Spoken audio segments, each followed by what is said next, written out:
time, 2200 hours, June 5th, 1944. The place, England.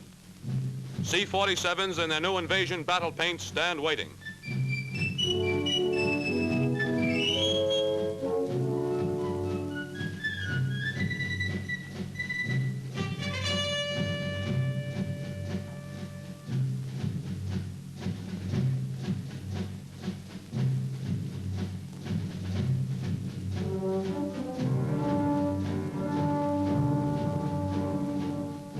These pictures, the first Air Force films to be received in the United States, arrived 48 hours after the amphibious assault began.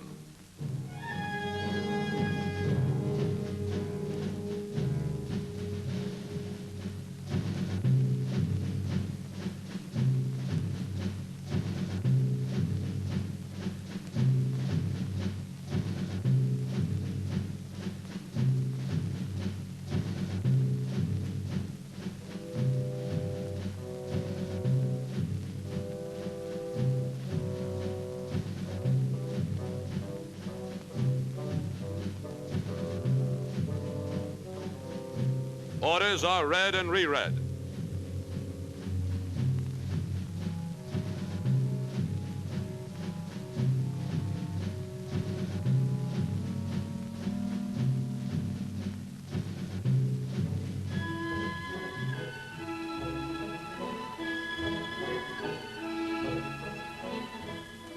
A message from General Eisenhower.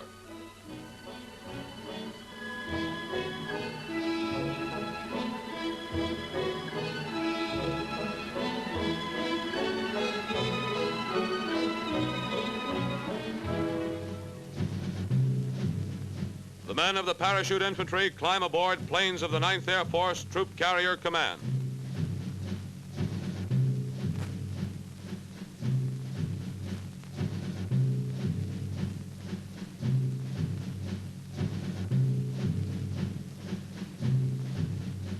General Brereton, on the line for the takeoff, passes on the traditional good luck charm, a rabbit's foot.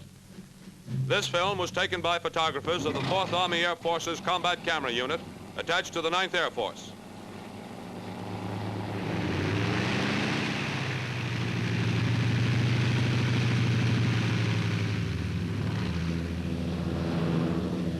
Wingtips pinpointed by riding lights, the transports take off shortly before complete darkness.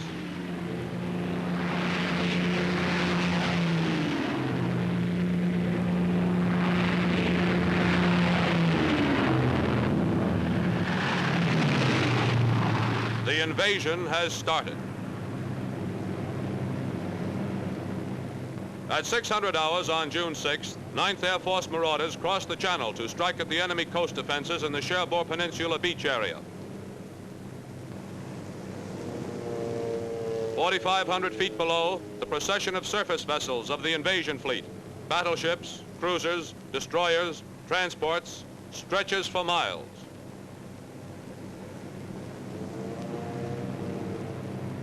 En route to the target area, the bombers passed the Isle of Guernsey, west of the Cherbourg Peninsula, and dived to Strafing lighthouse on the German-held island.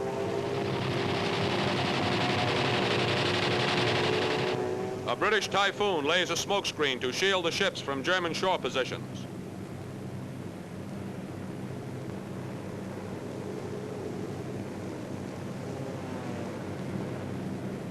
This B-26 drops a stick of 16 250-pound instantaneous general-purpose bombs on enemy beachhead installations at 624 hours, exactly on schedule.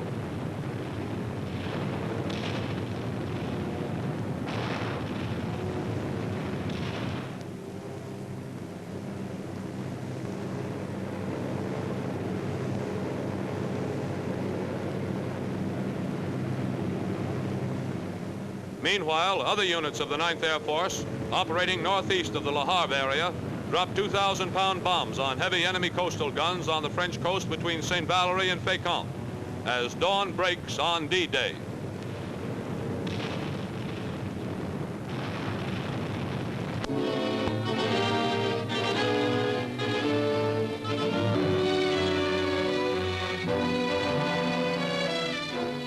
Target, Biak Island. On May 11th, 47 liberators based in the Admiralties strike at Mokmar airstrip on Biak Island. Although flak is encountered, there's no enemy interception. 85 tons of bombs and over 800 fragmentation clusters are dropped. 500-pound bombs hit the dispersal area along the runway. 3 Japanese fighters are seen on the field. On the next day, liberators returned to strike against Mokmar Airdrome. More than 60 tons of bombs were released in all on supply dumps and ACAC positions.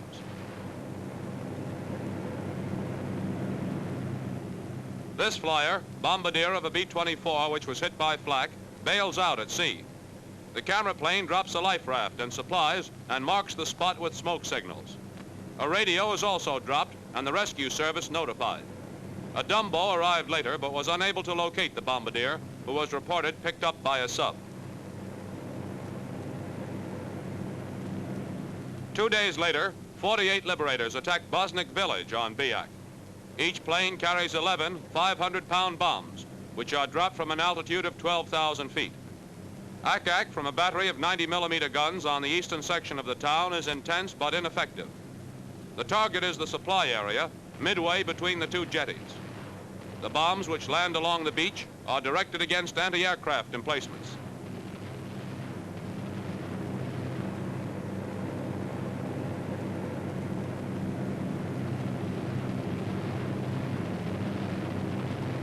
Our initial landing on Biak was made near the scene of this bombing.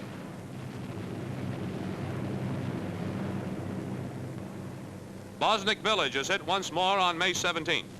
Liberators from Los Negros drop 100-pound demolition bombs on the supply depot. The target is partially obscured by cumulus clouds. Flak is very light and there is no fighter interception. 170 tons of bombs in all are dropped on supply dumps and bivouac areas in Bosniak village. On June 7th, the capture of Mokmar airfield was announced by our ground forces.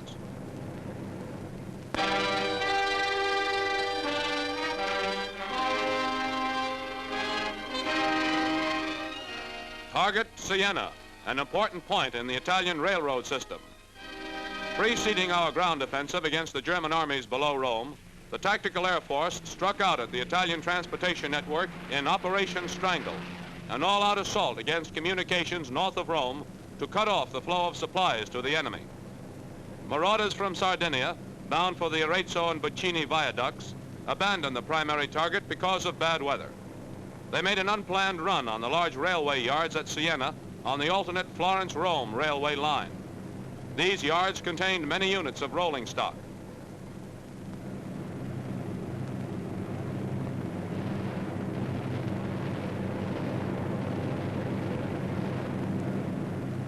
The bomb run started at the south end of the yards at an altitude of 10 to 11,000 feet. 1,000-pound bombs were laid in good concentration.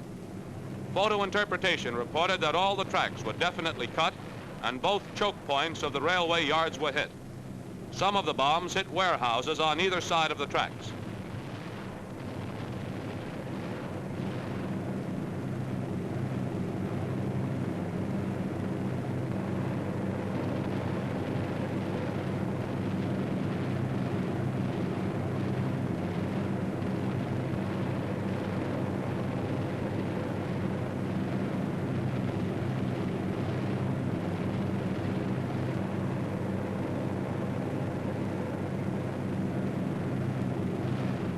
On the left side of the screen, direct hits may be seen on tracks and rolling stock.